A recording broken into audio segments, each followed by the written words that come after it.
if the zeitgeist changes so the third space becomes gyms for sake of argument, if that was true and Starbucks was being truly strategic, Starbucks would pivot to gyms and they would remain a completely coherent, the same business that they always were. And in the customer's eyes, it would be a completely smooth and logical transition because they are keeping hold of the value, but the way that they deliver it, that's totally flexible. And if it was coffee shops and now it's gyms, that's actually 100% legitimate. So I know that in the real world, such an extreme strategic move like that would never happen. But theoretically, this is actually the way that businesses need to be thinking. Your means of delivery is fucking irrelevant. It is just the tool that at this current moment in time is an effective way of delivering the value. I'm Alex M.H. Smith, strategist, author of the book No Bullshit Strategy, and you are on Behind the Brand with Brian Elliott. Everyone, welcome to a new episode of the show. Alex, thank you. Oh, you're welcome. That was exciting. I felt like a game show host or something. Dream. Well, there are going to be several games we talk about, game theory or game strategy. Before we get into all that, I usually ask my guest, how did you get this job? How did I get this job? Well, it's quite a funny question for me.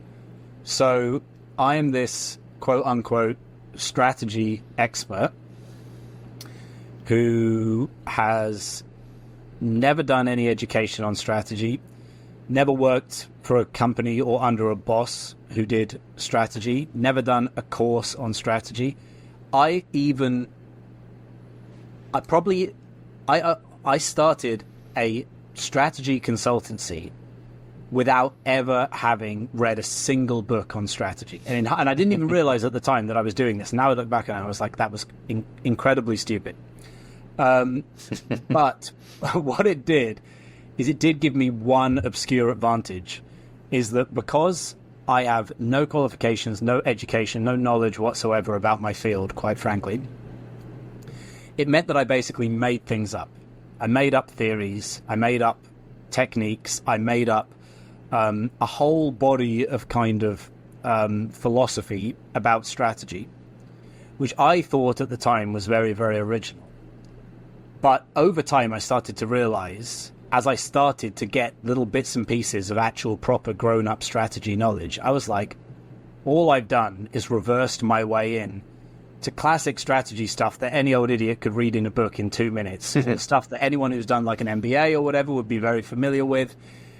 But I've just kind of like sort of found my way in there through the back door. And at first I was very sad about this because I was like, oh, wow, like I'm not actually this once in a generation genius who's like invented this whole new body of work. But actually what is good about it is that because I kind of made it up that way, I put a whole new language and a whole new articulation onto these well-worn theories. Mm-hmm. And that new language and new articulation, as it turns out, was much more accessible and interesting and sort of enjoyable and relatable for a huge swathe of founders out there who, for whatever reason, never connected with or vibed with the old ways of talking about strategy, the classic ways of talking about strategy. So suddenly this information, which I think that every founder on the planet desperately needs, but 99% of them are 100% clueless about it, suddenly now I have a way of putting this out there to people. So yes, that is how my utter lack of qualifications and knowledge actually turned out to be kind of a good thing in the end. I love that. Actually, that's very relatable. Same kind of thing happened with me in the production field. So what I take from what you just said is that strategy is actually intuitive, that it doesn't have to be this complicated, oh my God, Mount Everest sort of climb. Is that accurate? You're just giving me without knowing, you're giving me the ultimate softballs here. I love this. I love this. So, yes. Oh my God, yes. So think about it this way. the greatest strategists of all time, which we can simply determine as within business decisions, which we can simply determine as being the people who took strategic decisions that had by far the biggest successful impact, whether your Steve Jobs, your Elon Musks, and all the rest of it. None of these people were strategists. None of these people, to my knowledge, had any education or knowledge in this field. None of them, to my knowledge, had an MBA.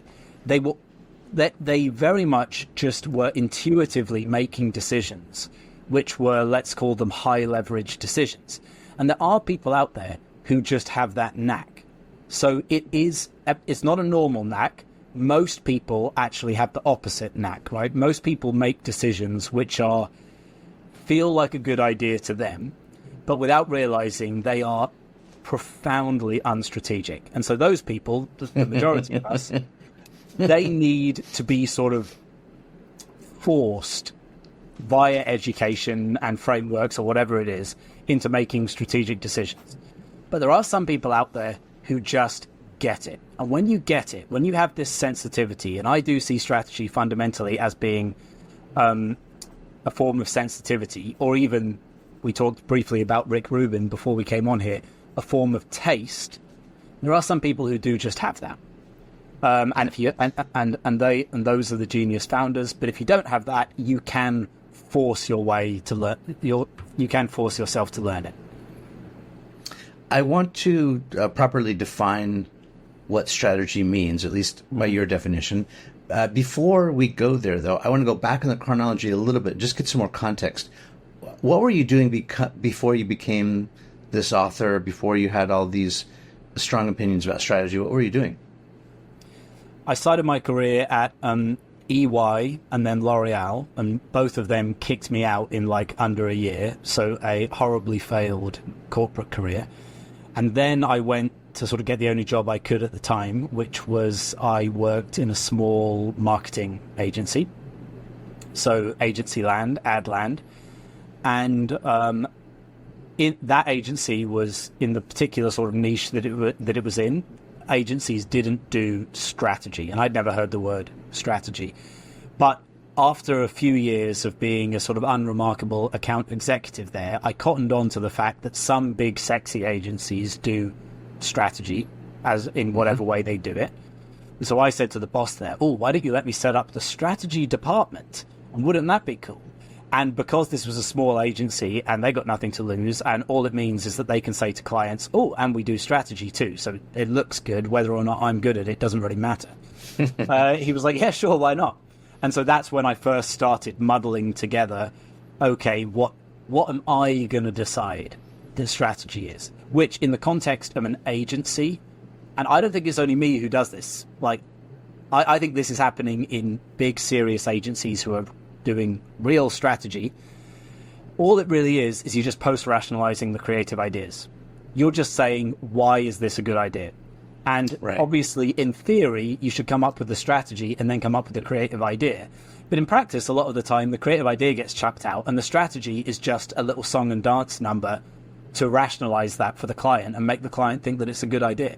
So a lot of the strategy I was doing was just post-rationalizing creative. But honestly, pre-rationalization, post-rationalization doesn't make the blindest bit of difference as long as the argument is sound.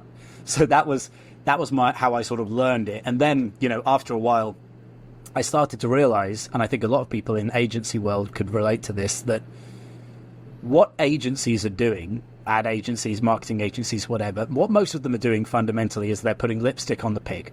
They have companies who come to them who basically say implicitly, we have a product or an offer which is kind of mediocre. Can you make it look good? Can you make people want a shit thing that they don't really want? And that is the job of a lot of advertising and all that kind of thing. And why not? It makes perfect sense. And it does work up to a point. But I started to think, geez, I would much rather be interested in making these companies actually be worthwhile and interesting and attractive in the first place before they get to the cherry on the cake situation of doing nice creative marketing. What would that be like? What's that all about? And that's when I started to look at companies out there who are intrinsically interesting and who don't lean on advertising in order to generate demand. and I started to think, what patterns do those companies display? And that's when I started to build my theories and then go out there and sell it as strategy. Yeah, that's a wonderful baseline and foundation to jump off to the next question and come back to strategy, which is, how do you define strategy? What is strategy? I think a lot of us get confused, me included. There seems to be this, maybe I conflate, goal making and objectives and strategy, and like you said, basically justifying the creative. So how would you define strategy? What is it? The reason that you get confused and the reason that everyone gets confused is simply because the word strategy, like the dictionary definition of the word, it obviously applies to an unlimited number of different fields. You could have a strategy for having a happy marriage, or strategy for winning a war, or for getting six-pack abs, or whatever. And so when a word has to straddle that many different contexts, of course it has to have a super vague definition. And so it becomes very hard to grasp. But if we're talking about business strategy, we can actually massively narrow the definition, because ultimately, all businesses, when you get down to it, are exactly the same. They're all, the definition of a business is a fixed thing that applies to every business on the planet. And when you understand that, you can then determine, okay, well, what would a strategy look like for a healthy operation of one of those things?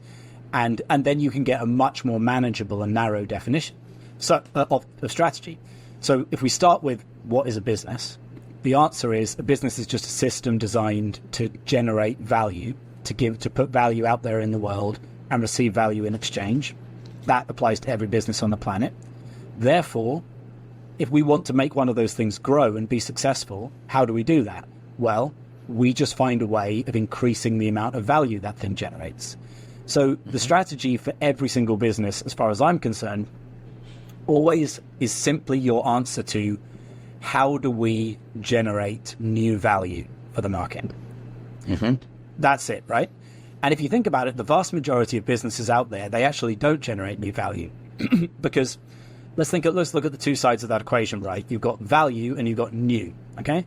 So value is obviously, are you actually producing some form of value which people desire, which people want, which they need, which they'll purchase from you? Most businesses, they do manage to achieve that, because if I go out there and start a sock company, I know that people want socks, so I can say, tick, right? I'm giving people something that they want. But I'm with you. Mm-hmm. You're falling down on the new side of the equation there, aren't you? Because I can get socks from a million different places. So if you are doubling or tripling or quadrupling up on a form of value which customers can already access easily, then you can play the game. You can try and sell your socks at a cheaper price, or you can try and do sexier marketing, or you can hustle and grind your way to, hey, buy my socks instead of that guy's socks. But ultimately, you're not actually bringing anything, you're not bringing any new value to the table. If we're being really harsh about it, your business shouldn't exist. It has no right to exist, because the world doesn't need this. The world doesn't need more socks. And the world doesn't need more, insert your business here. Almost any business, most businesses, 80, 90% plus, they are just doubling up on a form of value which the market is already well served for. So the real key is to bring new value, to bring unique value to your category. If you don't do that, then fundamentally you have a commodity and you suffer all of the negatives which commodified businesses suffer: price, competing on price, having to spend lots on marketing, blah, blah, blah. But just think about it logically. If you bring a form of new value to a market, a form of value which the customer can't get anywhere else, and it is indeed value, it is indeed something that people want to buy, which is the other half of the equation, which, yes, you can also screw that up. Well, that's going to be a pretty easy business to run, isn't it? I mean, a business that manages to crack that code is going to make money automatically, effortlessly, and it's going to grow. You aren't going to have to push that business to growth. That business is actually going to pull you to growth, because the customers will just flood into the vacuum that you've created with this new form of value you've dropped out there. Mm-hmm, mm-hmm. So that makes sense. Can I push back a little bit and just ask a follow up? So does that also apply to differentiation. So let's go back to the socks example. Here in the States, we have a company called Stance. And Stance socks are socks just like any other sock company, but what Stance found a space in the market that people were not doing custom socks or well-made socks. They were just sort of you'd buy them off the rack. You wouldn't think for a second about the socks you bought. And they weren't very good until Stance came along and sort of told us that they were reinventing that category, and they were legitimately better. They were made better, they felt better, they last longer, they looked better. So I'm just wondering, you could apply this to automobiles that say, our engine's 500 cc's, and then someone else comes out and says ours is 700 cc's, or we have this feature and that feature. So can the new value be new features and benefits? Can it be refining and reinventing the category, or is that just marketing? Right. So, I think there were sort of two forms of new value you talked about there. You talked about adding features and benefits, or being sort of different in some way via that.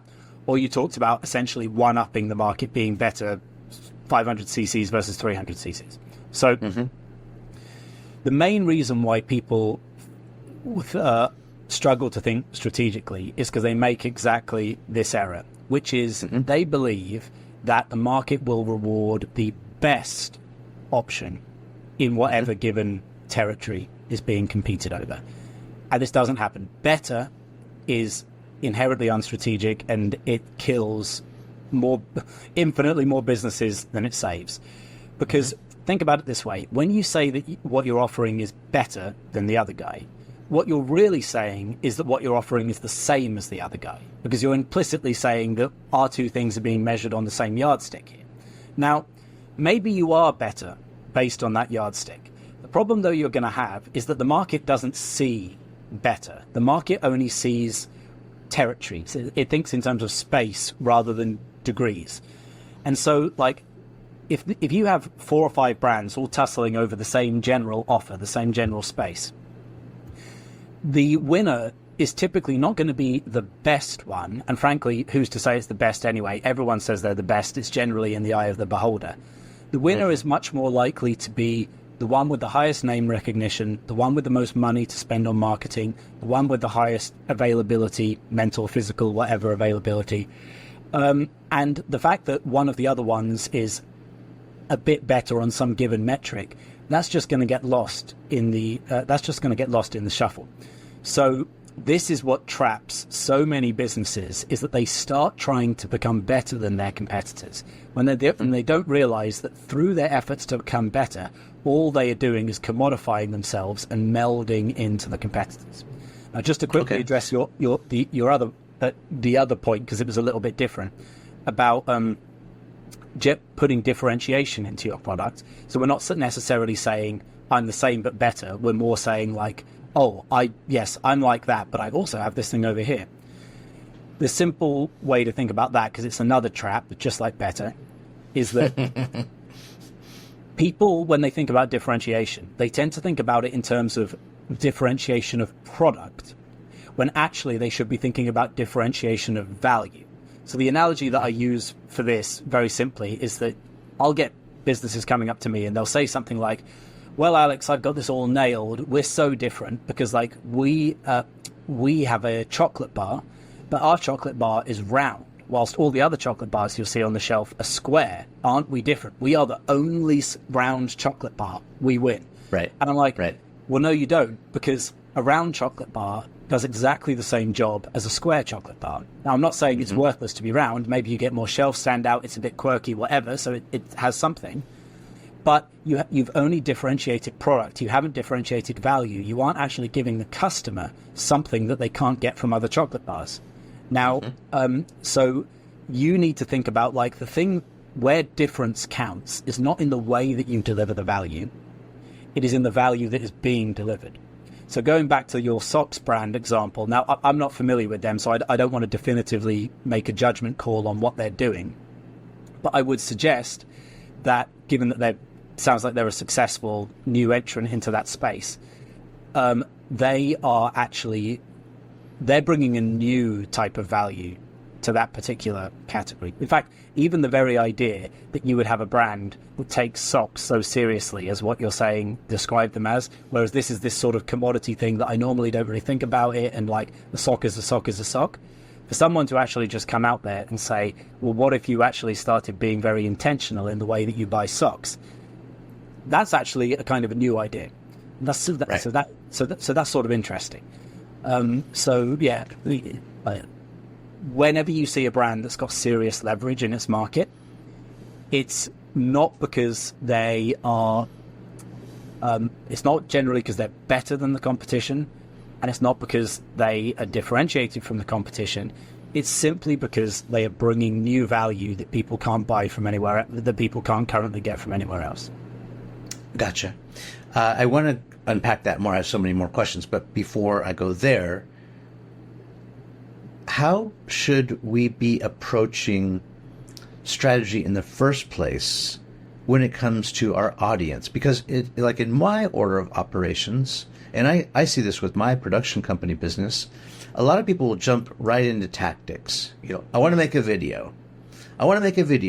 And I want to make it about this. And I say, okay, well, how do you know that's a good idea? Who are we talking to? Who's it for? And so in my order of operations, we always ask, who's it for?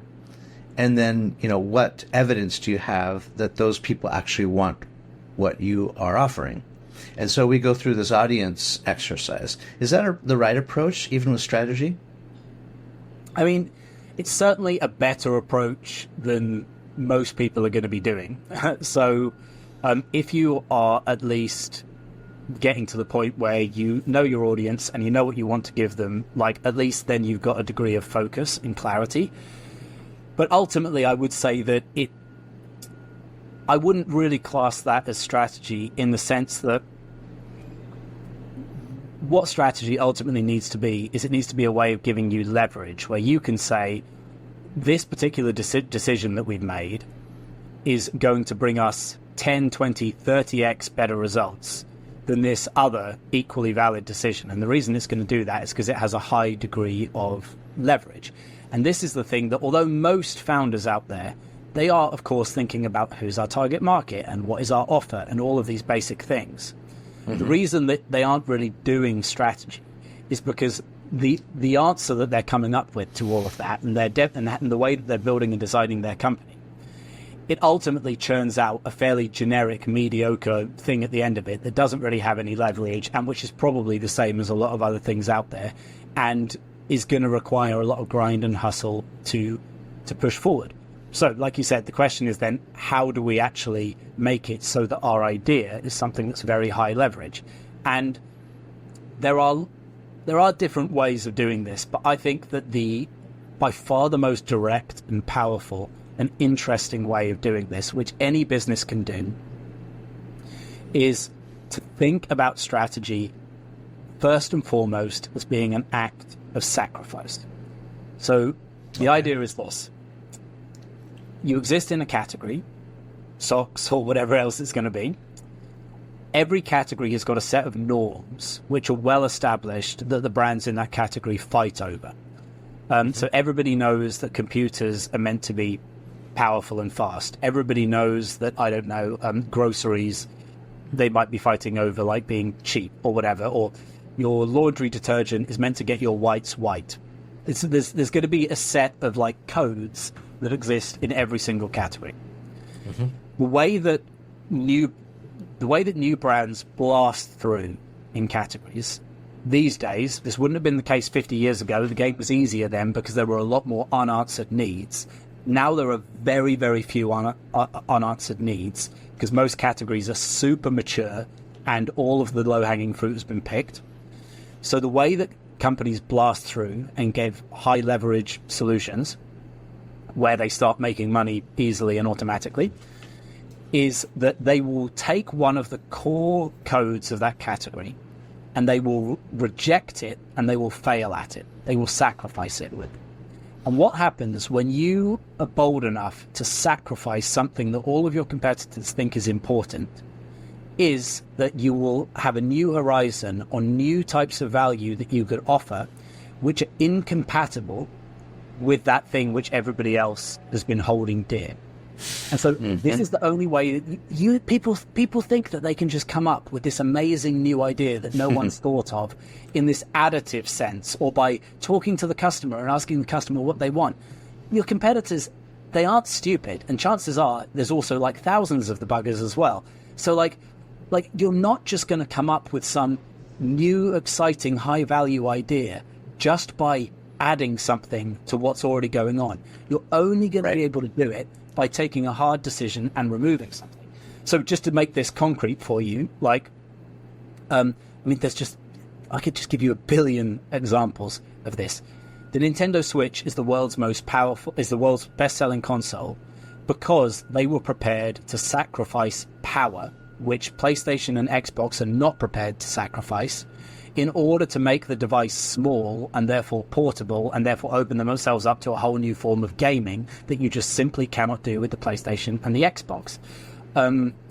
Liquid Death has blasted through the water market by explicitly undermining the core values of sort of purity and cleanliness, which every single brand in that category implicitly agrees is important and essential to that category, right? You could just say this about any standout business. So what you just need to do is what you're going to sacrifice, and then look at what you can fill that vacuum with. Yeah, I'm thinking about, going back to, you threw out Elon's name, and you can't help but think how disruptive and new the EV market is, but like even what Elon has done to the EV market, right? I mean, people were doing EVs before Elon got there, before Tesla started making vehicles, and yet it seems like he's put a completely new spin, brought new value to that market. If people want, it's funny that you say that one, because if you want to see the single greatest piece of strategy in history, by which I mean all of these examples that I can give you about, like, this is what IKEA did and this is what Apple did, blah, blah, blah. Like, a lot of these is sort of a bit of post-rationalization and looking in from the outside, and you explain what happened with that business, but it might not actually be exactly what they intended to happen. A lot of big strategic successes are somewhat accidental, or you sort of realize they've happened after the fact. The reason that Tesla is so interesting is because Elon Musk wrote a blog post in 2006, which a lot of people will have seen, but if you haven't seen it, you've got to see it, because it will just teach you everything you need to know about strategy, and then you can just give up, basically. And I actually think he might have removed it from the internet recently, but you'll find it anyway. It was called, like, Tesla's Secret Master Plan. It was a blog post from 2006, and it's 3 or 4 paragraphs where he just lays out, quite literally, like, okay, this is the way that we've read the EV market. This is what we're going to do. And then sure enough, it is exactly what Tesla went on to do that created that market. They basically built that market effectively out of nothing, because it was nothing before Tesla. But it is the elegance of thinking. There's no research. There's not a single number in what he writes. There's not a single bit of, like, sort of customer insight or any of this shit that people think they need to do. What there is a clear-eyed, reasonable view of, here's what's happening in the market. Here's why this is actually kind of stupid. Here's what we are going to reject and flip and do instead. And then here's how that's going to play out. Boom, boom, boom, boom, boom. It's just what happened. And this is what every single business needs to have 3 or 4 paragraphs of written thought behind them, like this, where you just say, here's the status quo. Here's why we actually think that's kind of stupid. Here's what we're going to do instead. And here's what that's going to mean for the customer. If you can't write something like that about your business, then you can basically say that all of your problems, whatever they are in your day-to-day running of your business, you can thread them all back to you not having those 4 paragraphs written down. And so it seems to me like having a good strategy is also about being able to extrapolate and sort of see into the future and make intelligent predictions. I mean, none of us can fully predict the future, but apparently Elon saw it very clearly at least, if we're talking about basically 21 years in the past, 22 years in the past, he could see 20 plus years into the future, and it's come true. That strategy has happened, or that he made the strategy happen based on his vision. Is that accurate? That it's about looking into the future and forecasting? And it is, and then does it make sense to do strategies change? Is it okay to change strategy, or is it more about changing tactics? So a lot of people have said and will say, and I agree with it, is that like like research is about looking at the way things are, and strategies about the way things could be or whatever. So like, yes, it is inherently forward looking.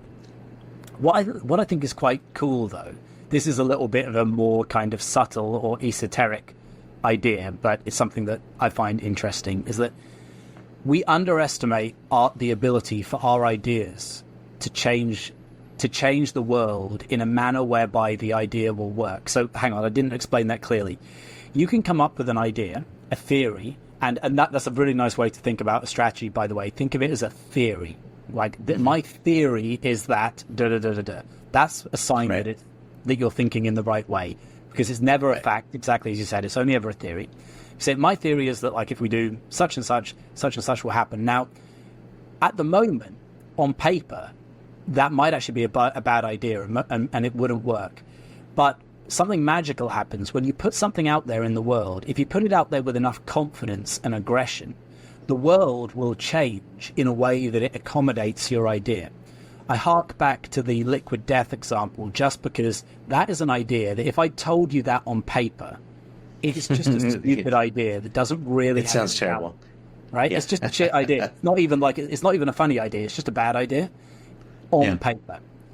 But because they did it with such power and taste and forcefulness, the world actually saw it, and it opened up a space for that idea. And it was like, yes, this will come in. So even if we take the Tesla thing, I would say, did Elon Musk sort of accurately predict the future, or did he just act in such a way as that the world made space for the way that he thought of it? Now we look back on it and we say, what a brilliant piece of analysis he did. Did he do a brilliant piece of analysis, or did he actually kind of make it come true? I'm not too sure about that, but I do think there's definitely a kind of lesson there. I love that, and it reminds me of one of my favorite quotes. I can't remember who to attribute it to, so apologies. It is this idea that the best way to predict the future is to create it. Yeah, I've heard something similar. I don't know where it's from too, but there's this one video I always show to people. You've probably seen it. Again, it's another thing people should look up if you haven't seen it, because it's another great. This and the Elon Musk blog post, put them together, and it's like all the education you need, I think.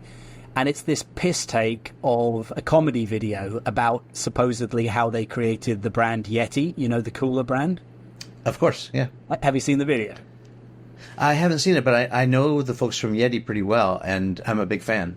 Right, so this video is it's this fake brainstorm session with these guys just basically coming up with the idea for Yeti, and of course it's sort of painting a picture of how stupid Yeti is, where they're saying, right, we're gonna, instead of selling a $30 cooler, what if we sell a $300 cooler, and what if we just make it so heavy that nobody can move it, and all of this kind of bad ideas, which of course turned out to be good ideas in the end. And so it's a very interesting, it's funny video just on its face, but it's actually a very interesting sort of business artifact, because what you're watching is a video that's trying to tell you that Yeti is a stupid idea, but then at the end of the video it says these guys gouged their way to a $4.2 billion valuation or something like that.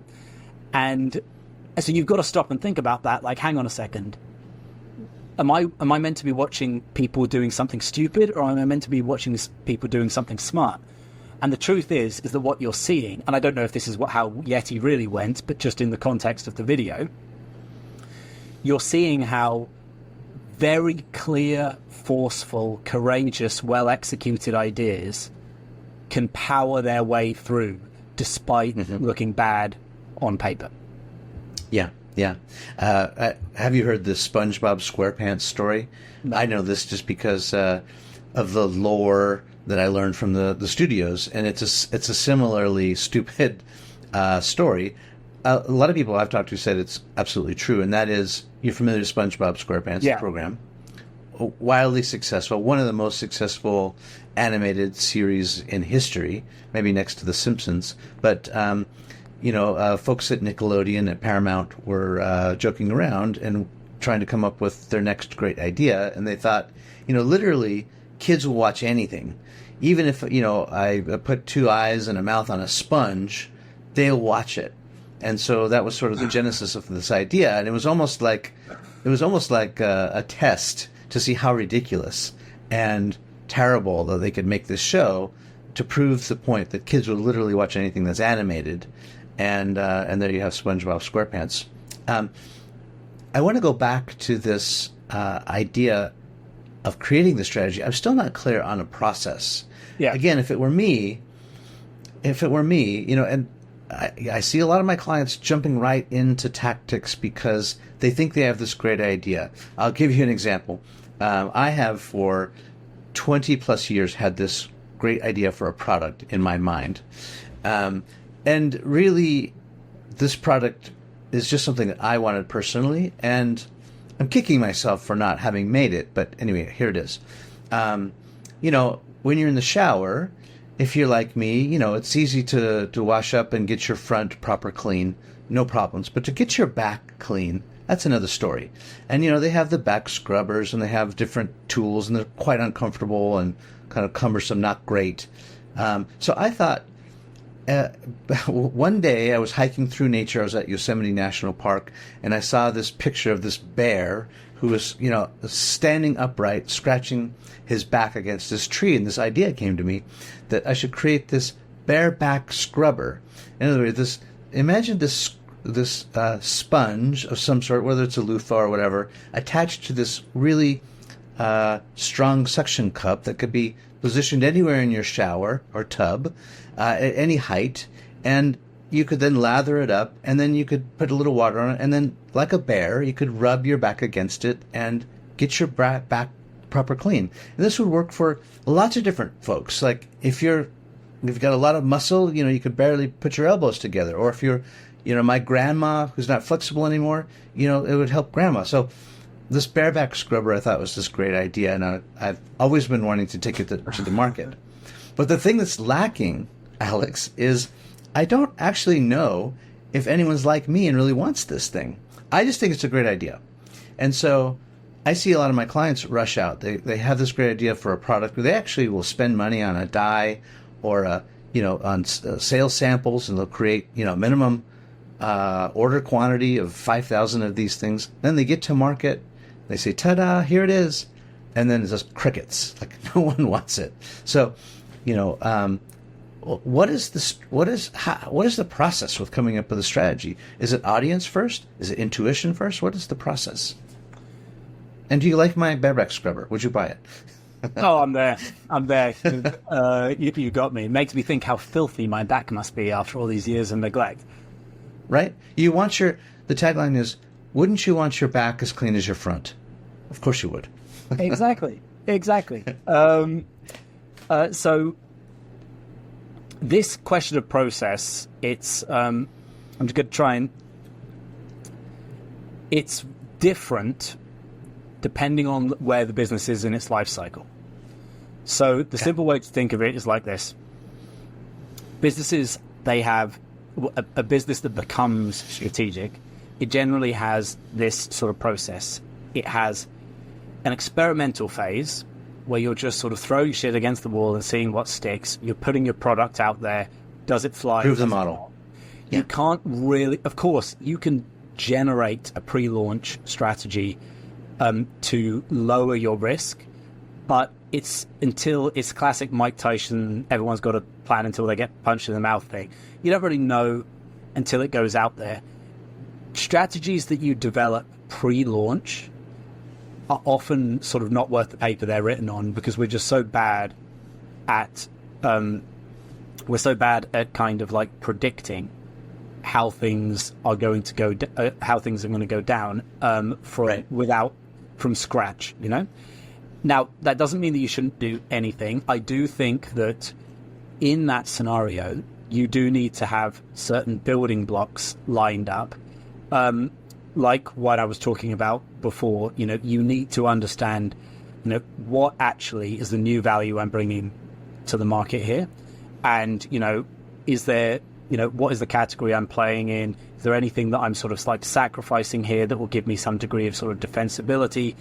You line these things up, and that obviously then what a lot of this is going to do, using your back scratcher example, or your back washer example, is that when you've got that thinking lined up, at least you're going to have a strong sales script. You know, you're going to know, you've got an idea for why people would want this. You've got an idea for who you're selling it to, and you can actually just go out there and you can pitch the thing, and it's going to fly or not. So you should have that level of strategy, I think, with a sort of like a new idea kind of product. I also take you back to that, the paragraph I said. What's the status quo? Why does this suck? What are we going to do instead? What's the value here? And, you know, your idea, it does kind of have those pieces within it. But basically, all of that is probably 9 times out of 10, no matter how well you've thought it through, it's all going to be for the birds, because when the thing actually gets out there, one or two things are going to happen. Either it's just going to sink, and if something sinks, it's just perfectly possible that you just create something that really just the world doesn't need or want. And I think you just sort of have to accept that that's the case with a lot of ideas, even ideas that will sound really good on paper. Or it'll start to get traction and it will go. And equally, we need to consider that a lot of ideas that are crap on paper, like Liquid Death or whatever, those are actually going to fly, right? The correlation between how good the idea is on paper and whether it flies or not is pretty weak, I would say. So if you're lucky, the business starts to get traction and it starts to grow. What you then have to do is you basically have to recognize that, like, the strategy for that business that's going to really take it into the stratosphere, where that comes from is you figuring out, what is this thing that I've actually created? I was trying to create X, but really what I've created is Y. You know, it's the Dolly Parton quote, I think is the all-time greatest strategy quote, bar none, where Dolly Parton said, find out who you are and do it on purpose. You notice that she did not say, decide who you want to be and then do it. We can't do that, because you are who you are, and you actually don't have control over your own identity. You don't have control over your business's identity. What matters is you have to find out what really is this thing, and then you have to, like, push hard on it. And it's very, very likely that that's going to be something very different to what you actually intended it to be in the first place. So basically, you need to get a year or 2 years of traction under your belt where you can say, right, I don't know what I've got here, but I know I've got something because the market is responding. And then you need to figure out what is the killer thing that's going on here, which I probably haven't noticed and I probably never intended, that I'm going to isolate and be like, that's what this business is all about. And then I'm going to push in that direction. And the tragic thing is, because most businesses never seriously engage with strategy because they don't understand it, they don't know what it is, whatever, they don't know how to do it, they never do this exercise. They grow to a certain level and they start to stall, and they don't understand why they've stalled, but the reason is because they do not know what this thing is they have on their hands, and they have not doubled down on the thing that's working. The thing has gotten to its natural limits in its current guise, and the only way that you can push through that is to do strategy. We can look at the history of so many businesses. This is what happened. They had an organic growth period. They got to a stall moment. Then they strategized. They figured out what the business was really about. They attacked it, and then boom, they accelerated. Airbnb, Patagonia, whatever, they had these moments, these consolidation moments, which most businesses, it's not that they don't even do it well. Most businesses don't even try because they don't realize that this is a thing that I'm describing. Yeah. And you're right. There's a lot of factors to consider. I mean, one of them might be you've been the market leader for a certain amount of years, and now there's a lot of competitors. And when you started, you were distinct and interesting and unique with all sorts of new value, and now the competitors have just duped your product, and now you've overnight. It's like what do they say? Like boiling the water with the frogs in it, right? Like you don't know that the water's being boiled because it's been a slow boil, and all of a sudden now you're a commodity. You need a new strategy, maybe. Well, that goes back to your question about whether or not you need to change strategies, and it's a really interesting one, because I think that my big picture answer to that is actually no, because the ideal situation is that you identify a form of value that your business is there to deliver, and then you hold that form of value and you own it forever. And in order to own a form of value forever, which can be done, IKEA have owned the same form of value for 50 years, Nike have owned the same form of value for 50 years. Like, it happens a lot that businesses manage to like entrench themselves and just become synonymous with a certain part of the market. Right. Volvo, for example, safety in cars. Yeah. Yes, exactly. Even though other brands might come and technically do that thing better, that is the gold standard. And the way that those brands manage to do that is simply through extreme over delivery. Because yes, there will come a time, no matter how big your innovation is, if your innovation is really successful, people will copy it. You can get furniture exactly the same as IKEA's, basically, from all sorts of different places, but it doesn't really hurt IKEA. And that's because they push so far in their ownership of that form of value that it just becomes synonymous with it, and that's their form of defense. So like IKEA, if we think about the form of value that they deliver, is basically they make having a designer home interior accessible. Before IKEA, it was like you either got good looking furniture or you got cheap furniture. You couldn't get the two things together. Obviously, their innovations with flat pack furniture and out of town stores and whatever enabled them to bring those two things together and put new value into the market. But they didn't rest on their laurels, because they've just like endlessly iterated on this same idea. So one of their recent things that I noticed they did, which most people wouldn't notice, but it just shows how their entire business is so laser focused on this form of value offering, is that they've brought out a range of furniture for disabled people or elderly people who can't move very well. Now, normally, if you want to buy sort of disabled friendly furniture, it has to be something like horrible hospital type furniture. It can't be nice furniture. But IKEA are thinking, well, look, if we're all about making designer interiors accessible, that's just not about price. That's also about other forms of accessibility like mobility or whatever. So they are constantly digging deeper and deeper and deeper and deeper into this one territory of value. And the competitors who are doing flat pack but aren't doing all the other stuff, they're never going to be able to touch them. So the businesses who come up with a strong new form of value, they boom, but then competitors start nibbling at them. Generally speaking, the reason that happens is because they did not continue to innovate and iterate on that form of value. They thought that they'd won the game. They stand still, but if you stand still, it's like you have to keep moving to stand still. It's one of those situations whereby if you don't keep on burrowing, then yes, the ground will slip away from you. But yeah, in principle, you don't actually have to change.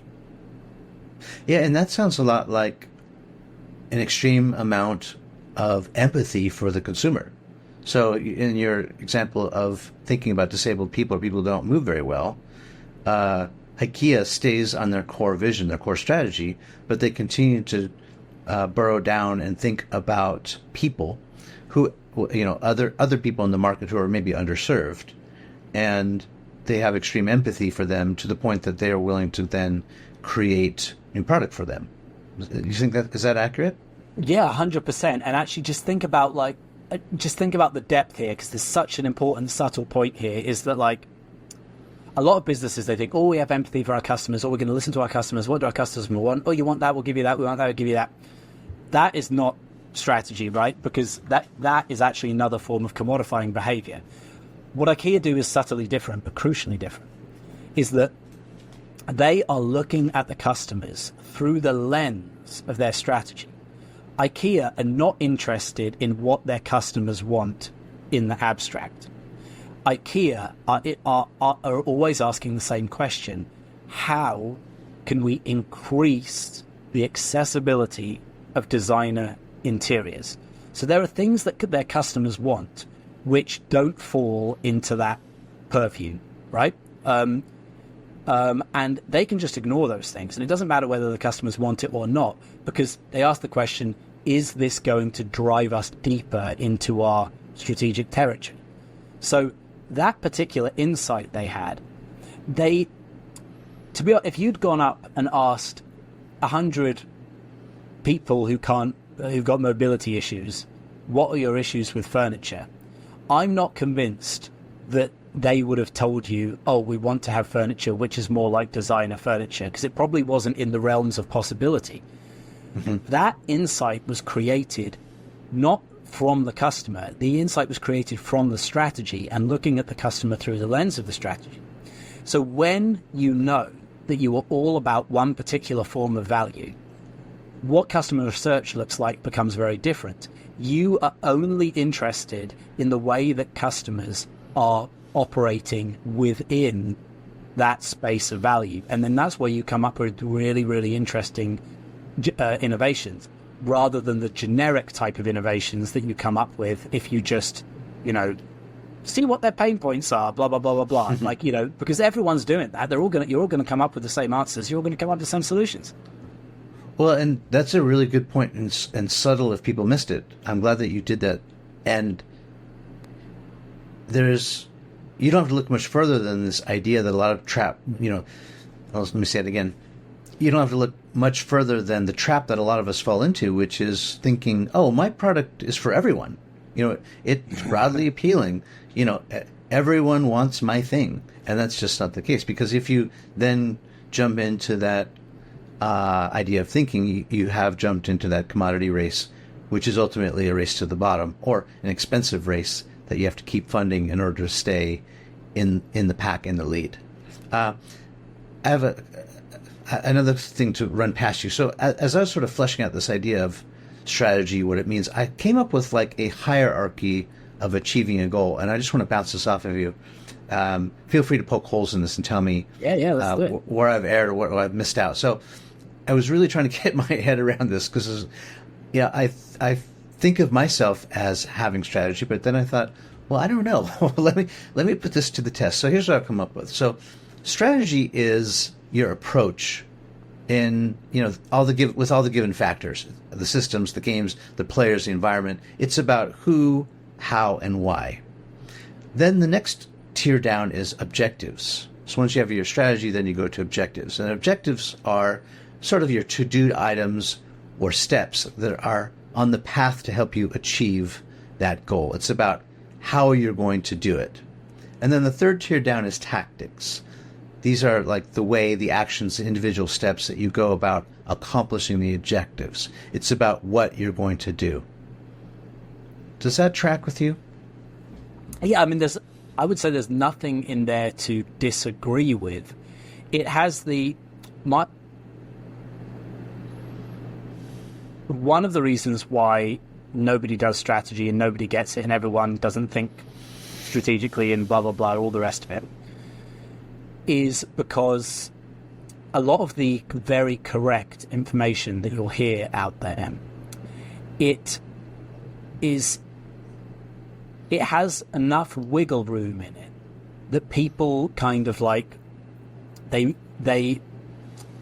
kid themselves by doing something which fits the brief of strategy they've been given, technically, but it is actually deeply unstrategic.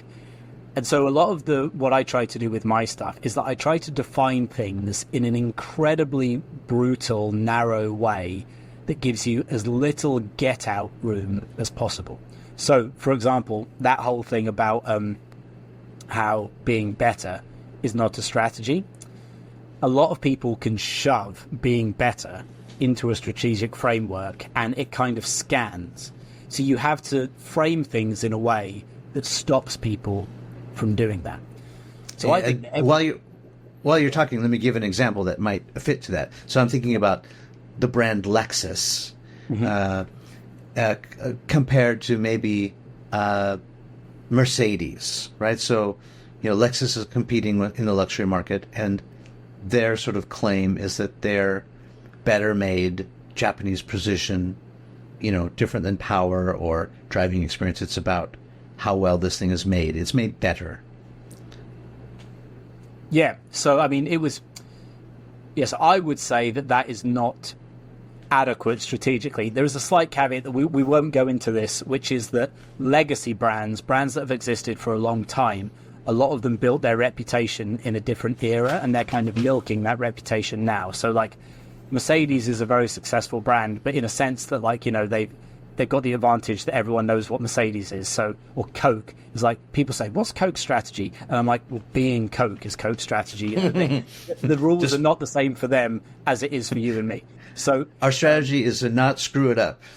Yeah, that's all it is. That's all it is. So you got to be careful when commenting on some of those sort of like older legacy brands like that. Okay.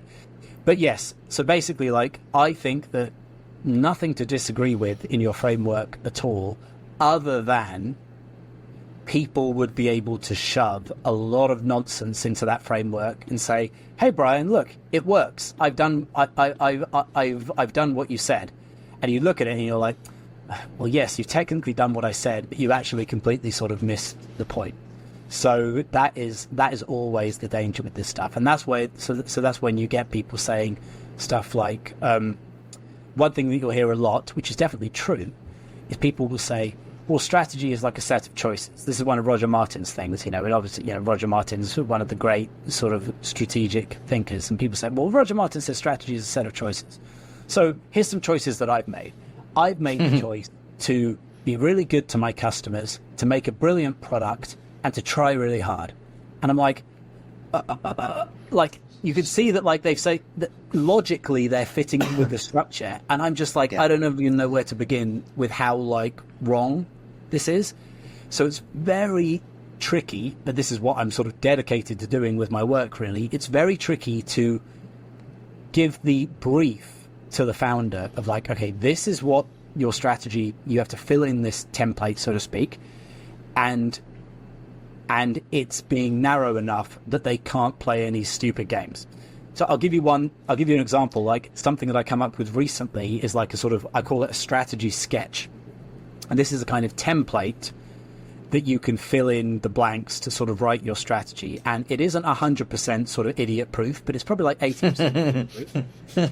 And I'm not saying that you have to write a strategy like this. It's just an interesting discipline. So you say, like, we are the only X, so then you have to put in a market category which your customer would recognize. So it could be luxury car, or it could be breakfast cereal, whatever. Can we use Starbucks?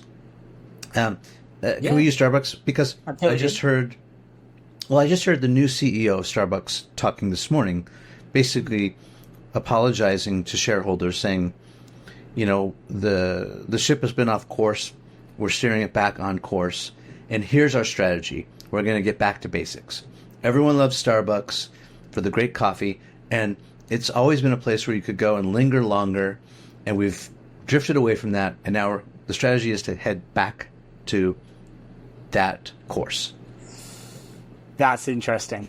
So, yes, let's use Starbucks, but I won't use...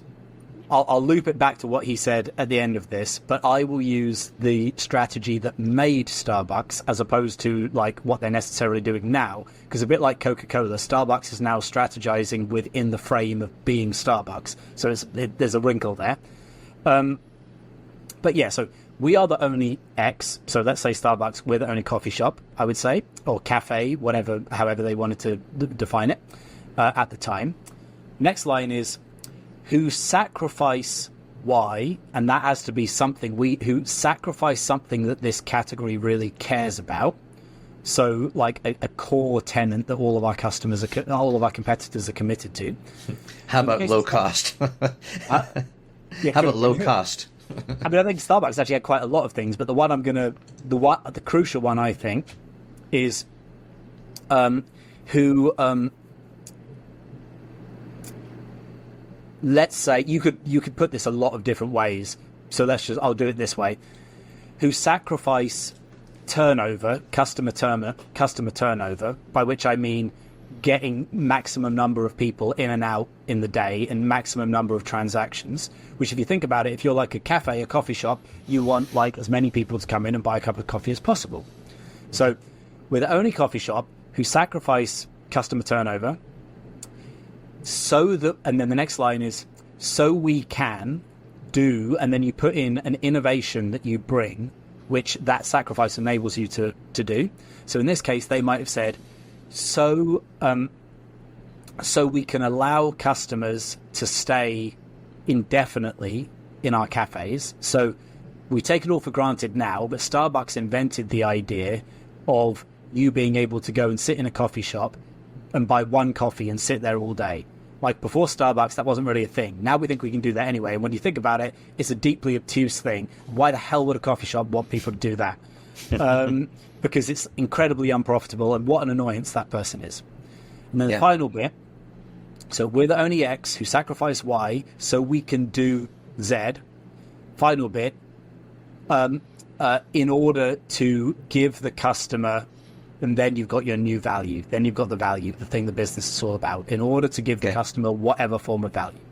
And in the case of Starbucks, it's this was obviously this creation of the third space between work and home, which was their fundamental strategic innovation. They're like, what if there was a place where people could feel they could hang out at all day, be productive, do a bit of work, where it's more productive than your house. So you're out and about, but it's not formal and stuffy and horrible like being in the office. Mm-hmm. What an unbelievable high-value innovation, and no wonder Starbucks became so big. And they had loads of other neat innovations that drove that too. It wasn't just about not kicking people out when they've only had one cup of coffee. Putting in plug sockets so you could plug in your laptop, things like that. That's a tiny thing. That is an insane innovation, right? Mm-hmm. Which I'm pretty sure that Starbucks are responsible for that one. And like how Tesla built EVs, Starbucks built the whole concept of the modern coffee shop. Now, have Starbucks lost their way? Well, going back to my thing about do you need to change strategy? Well, Starbucks no longer represents the ultimate hang out all day third space experience. Other coffee shops actually do that better. So they have, in that sense, unlike IKEA, they've taken their eye off the ball and they've drifted. So if the current CEO is saying, we're going to go back to basics, and I think you said you had a nice little turn of phrase in there. It was something like, it had the word linger for longer. Right. Mm-hmm. Right. That's the third space thing, isn't it? So can they go back and become the most lingerable coffee shop on the market? Maybe they can. And if they do that, that would not represent a new strategy. That would actually represent a continuation of the strategy that built the business. And I'm fully in favor of that, because that is ultimately what great brands are built on: timeless, endless strategies. I love it. The other commentary I would add is that perhaps the third place has shifted. You could argue that the third place is now the gym or your running club. So I don't know if the whole zeitgeist has changed. The culture has changed. This is a super deep point, which is that, yes, if you are being ultra strategic, what you do is you have to recognize that the value your business provides is not the same thing as the product, right? The product is a tool to deliver the value. But Starbucks is not about coffee. Starbucks is about the third space. And in theory, I know this would never happen, but if we just do a thought experiment, if the zeitgeist changes so the third space becomes gyms, for sake of argument, if that was true and Starbucks was being truly strategic, Starbucks would pivot to gyms, and they would remain a completely coherent, the same business that they always were. And in the customer's eyes, it would be a completely smooth and logical transition, because they are keeping hold of the value, but the way that they deliver it, that's totally flexible. And if it was coffee shops and now it's gyms, that's actually 100% legitimate. So I know that in the real world, such an extreme strategic move like that would never happen. But theoretically, this is actually the way that businesses need to be thinking. Your means of delivery is fucking irrelevant. It is just the tool that at this current moment in time is an effective way of delivering the value. But if the effective way of delivering the value changes, you change. You change. And so if Starbucks wants to stop making coffee and start being a gym operator, in principle, you do that. And that is amazing strategy. Yeah, and one more thing to add. Have you noticed and seen the trend for retailers? For example, Ralph Lauren, that's an apparel retailer, now has like coffee hour. So you can come in and get a Ralph Lauren coffee. So they are flipping the script on this. They're realizing or tapping into the strategy of linger longer that Starbucks once owned. And they're saying, hey, we could do that same thing that Starbucks does. We'll just make coffee and serve it at Ralph Lauren. And we'll have the same effect. People will linger longer in our stores and maybe buy things, or at least we can develop a relationship with them and show them new offerings. So, and I do think that if you think about like a lot of fashion brands, what their fundamental value offering revolves around a particular lifestyle, basically. Mm-hmm. Like if you're a person who wants to live like this kind of idealized lifestyle, then you'll be Ralph Lauren, or if it's another one, it can be like Gucci, whatever. And so if you understand your business that way, as Ralph Lauren clearly do, they're absolutely one of the great brands, and strategically super sound, they're like, well, look, if we create a coffee shop is a lifestyle delivery system just as much as a shirt is. So coffee shops are equally on point for us as clothes are. We are selling a particular idealized lifestyle.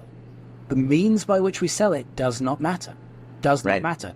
Ralph Lauren, if they wanted to start building homes, it would be, and you could buy a Ralph Lauren home, it would be 100% coherent. People would absolutely love it. I would be keen. Yeah, put me in a Ralph Lauren home. That sounds awesome. I would love that. So, so yeah, that is what happens when you detach yourself from your product and you attach yourself to value, which is ultimately the seat of all great brands. I mean, we were just sitting back, chopping it up, reminiscing about the good old days and all that. Tracking my roots, where I came from.